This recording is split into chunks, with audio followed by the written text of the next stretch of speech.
Hey guys, I'm back, and today we're going to be making a paper popper.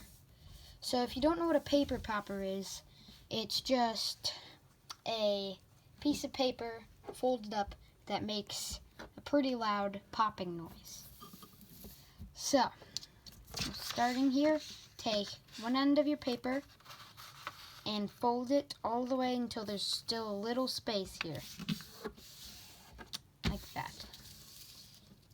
And then we're going to take this side, and then not the one that has this, but the other side, and fold it down right to where that last one was folded to, that last fold.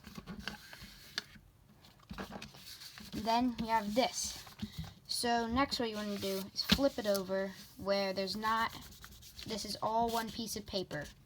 And you want to fold it down to where these two pieces of paper, the long part of the paper, is together, like that.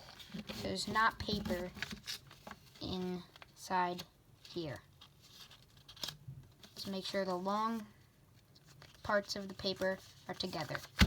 And then you're all done.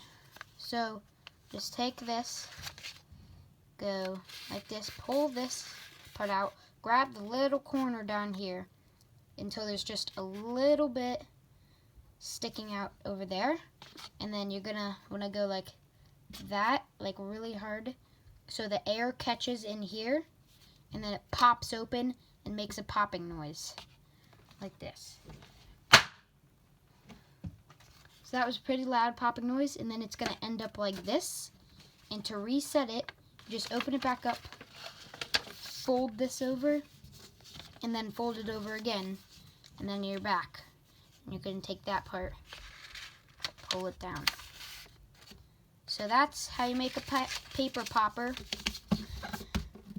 Make sure to like, subscribe, and I'll see you in my next video.